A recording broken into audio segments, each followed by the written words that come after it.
Alhamdulillahil azizil qahhar.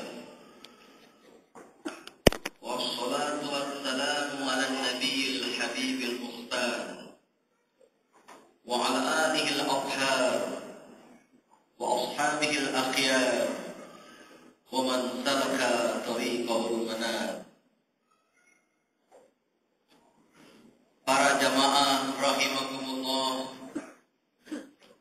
semoga kita semua dirahmati Allah Subhanahu wa taala. Beberapa hari lalu menjelang bulan suci Ramadan berlangsung sebuah konferensi internasional yang diselenggarakan oleh Rabithah Al-Alamil Islami, Liga Islam Sedunia, di kota suci Makkatul Mukarramah, yang kebetulan saya mendapat kehormatan untuk ikut hadir. Pada konferensi tahunan yang disebut sebagai Al-Mu'tamar Al-Islami Al-Alami, diangkat sebuah tema klasik, Al-Alamul Islami Al-Mushkilat Wal-Hulul. Dunia Islam, problematika dan solusi. Banyak pembicara dari para tokoh, ulama dan zu'ama dari berbagai negara yang hadir berbicara tentang permasalahan yang dihadapi oleh umat Islam dewasa ini. Dari dinamika politik yang terjadi di beberapa negara Timur Tengah dan Afrika Utara, mencoba untuk mencari akar permasalahan dan menyampaikan apakah yang terjadi itu adalah revolusi Islam, apakah itu adalah revolusi Arab. Akan ada juga pembicara yang melihatnya sebagai revolusi kaum muda dan bahkan revolusi media, karena mobilisasi massa banyak didukung oleh teknologi informatika seperti Facebook, Twitter, dan lain sebagainya.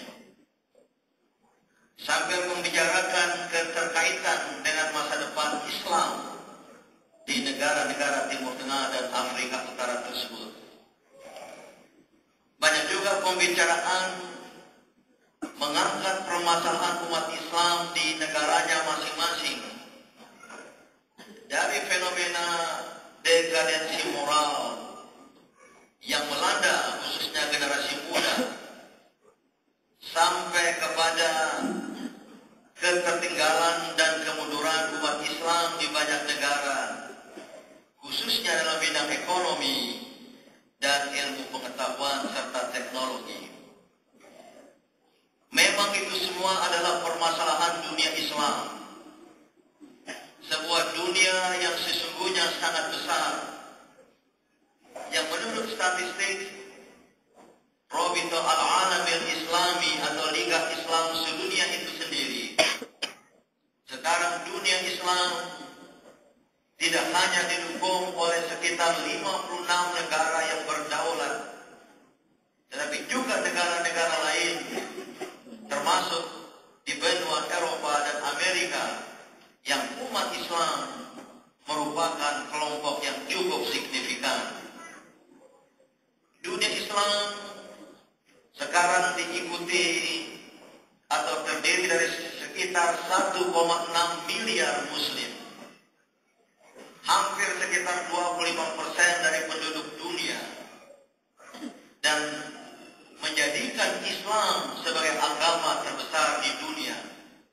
Tentu kalau umat Kristiani dibagi kepada Katolik dan Protestan, yang satu 1,2 miliar dan yang satu 800 juta, maka inilah dunia Islam yang besar dari sudut sumber daya manusia, yaitu 1,6 miliar dari penduduk dunia, dan ada tendensi Islam semakin berkembang di berbagai belahan dunia, sehingga sekarang atlas dunia Islam tidak lagi dari Maroko ke Merauke, sebagaimana yang sering disebut selama ini, tapi sampai jauh ke benua Eropa, Amerika, dan Australia, New Zealand, dan Pasifik di sebelah timur.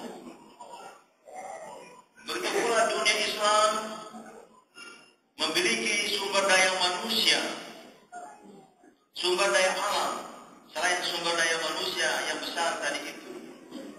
Di perut bumi dunia Islam terdapat barang-barang tambang yang diperlukan dunia, dari minyak, gas, uranium, dan lain sebagainya. Dan juga dunia Islam memiliki kekuatan yang ketiga, saya sebut sebagai sumber daya nilai, yaitu Islam itu sendiri sebagai agama yang sangat menekankan dan mendorong kemajuan dan keunggulan. Dan sumber daya yang keempat yang dimiliki oleh dunia Islam adalah sumber daya sejarah, yaitu bahwa dunia Islam pernah memiliki kejayaan masa lampau, glorious past, ketika dunia Islam di abad-abad pertengahan menjadi pemegang supremasi peradaban dunia, dan banyak ilmuwan muslim menjadi penemu dan pengembang berbagai jenis ilmu pengetahuan dan juga teknologi. Inilah dunia Islam yang besar dari berbagai sisi. Tapi mengapa begitu banyak permasalahan yang diungkapkan tadi? Dan bahkan permasalahan utama yang kita hadapi di masa ini adalah adanya kesenjangan, gap antara idealitas Islam, Islam yang luhur, Islam yang agung, dengan realitas kehidupan umat Islamnya. Problem of self-actualization, problema aktualisasi diri, dan adanya kesenjangan tadi, itulah yang kita hadapi. Maka angka-angka menunjukkan cukup menyedihkan kita semua. Kalau pemeluk Islam tadi sekitar 22 atau hampir seperempat dari penduduk dunia, tetapi kontribusi dunia Islam terhadap ekonomi global hanyalah 5%. Kontribusi dunia Islam yang 25%, sekitar 25% tadi, hanyalah 5% terhadap ekonomi global, perekonomian global. Jumlah ilmuwan atau saintis di dunia Islam sangat-sangat terbatas. Jumlahnya hanya berbilang ribuan dibandingkan dengan jumlah penduduk muslim di dunia. Indonesia dengan 200-an atau 240 juta penduduk, sekitar 210 juta muslim, tapi katanya kita hanya memiliki ilmuwan sejati sekitar 2.000 orang. Dibandingkan dengan Israel yang penduduknya sekitar 2 juta orang, tetapi memiliki ilmuwan sejati dalam berbagai bidang sains dan teknologi sekitar 20.000 orang. Mesir, Pakistan, dan Iran memiliki ilmuwan-ilmuwan yang cukup banyak, walaupun sekarang berada dalam brain-drain, yaitu larinya otak-otak cemerlang.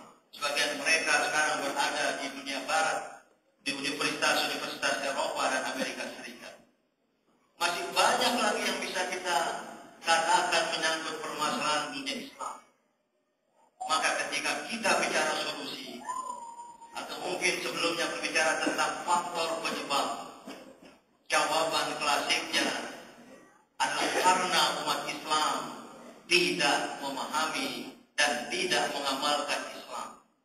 Karena umat Islam tidak menangkap api Islam dan tidak menghayati watak Islam yang sejati.